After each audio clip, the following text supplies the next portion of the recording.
I understand that they want the American public to believe that the invasion of Iraq was the response to September 11th. I think it is a lie.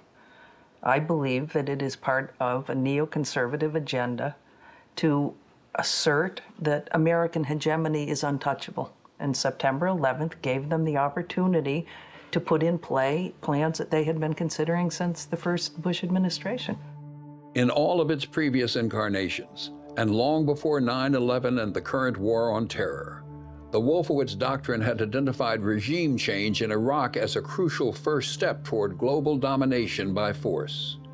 In a widely circulated letter to President Bill Clinton in 1998, the members of the Project for the New American Century challenged the president to act forcefully and militarily to remove Saddam Hussein from power. 2 years later, George W. Bush would handpick many of these same neoconservatives for key foreign policy posts in the Pentagon and State Department. Once installed in government positions, as recent interviews with a number of former members of the Bush administration have revealed, the group maintained its long-standing focus on Iraq, a focus that intensified after the attacks of September 11th. In the meetings of the inner sanctum of the Bush administration, the attack on Iraq was brought up from almost the first days, even though there was no evidence whatever that the Iraqis had been involved in this. The president dragged me into a room with a couple of other people, shut the door, and said, "I want you to find whether Iraq did this." That George Bush wanted me to come back with a report that said, Iraq did this. From the very beginning, there was a conviction that Saddam Hussein was a bad person and that he needed to go. Just 5 hours after American Airlines Flight 77 struck the Pentagon, and without any evidence linking Saddam Hussein to the attacks of 9/11, Defense Secretary Donald Rumsfeld was already ordering his aides to draw up plans for striking Iraq. The notes quote Rumsfeld as saying he wanted best info fast, judge whether good enough hit SH, meaning Saddam Hussein. Go massive, Rumsfeld continued in the notes. Sweep it all up, things related and not.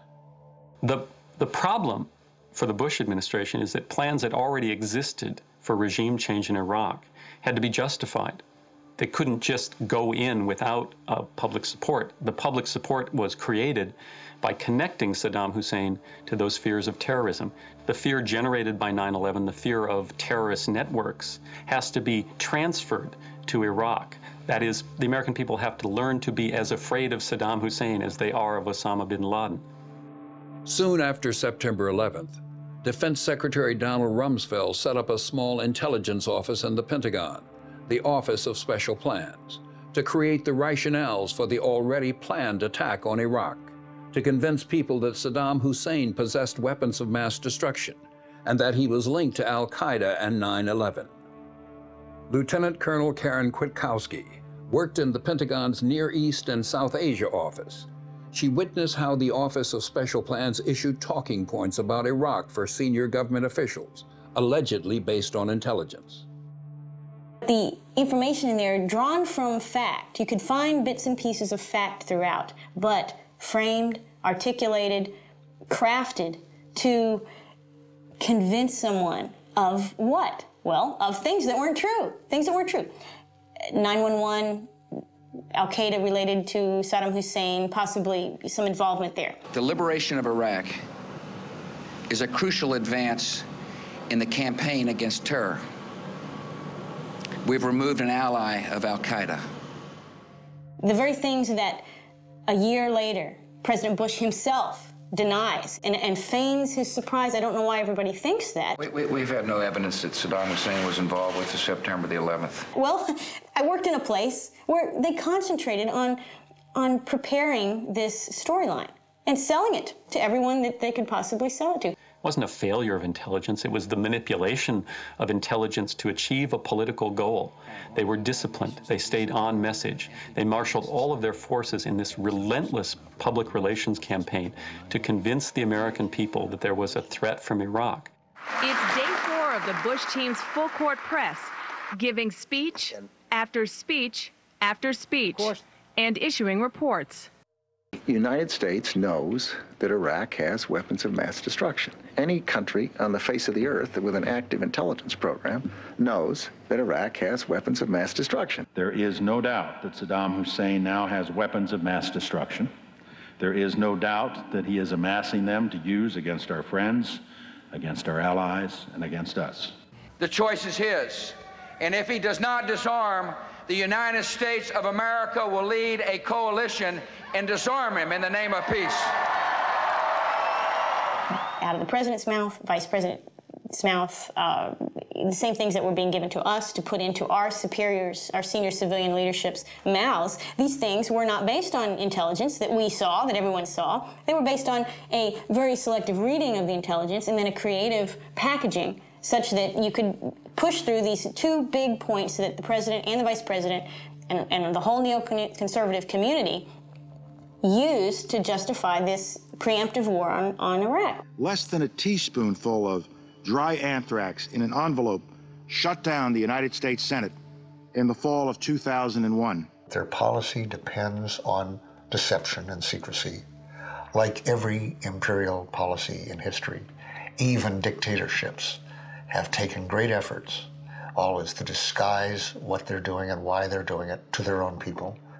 This was never about weapons. This has always been about getting Saddam Hussein, and even in the most recent spin-up of this whole weapons issue, the Bush administration knew that there were no weapons of mass destruction in Iraq, and yet they continued to use the inspection process as a vehicle to achieve the ultimate goal and objective of regime change.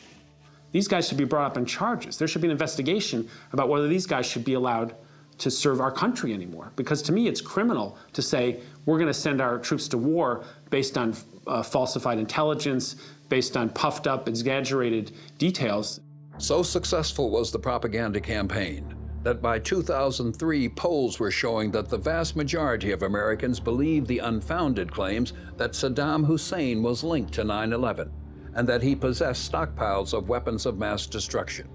Beliefs that allowed the administration to frame an invasion of Iraq as a non-aggressive, justified act of self-defense under international law, rather than an offensive action designed to extend U.S. empire.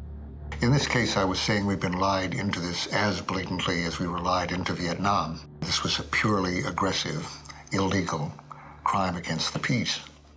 And they were trying to give it some color of legality, and that has now fallen to the ground. Robert Jackson, the justice from the U.S. Supreme Court who went to Nuremberg in 1945, made it very clear that the Nazi leaders were being put on trial not because they lost, but because they launched an aggressive war. And he described it as a crime against humanity that had no possible justification.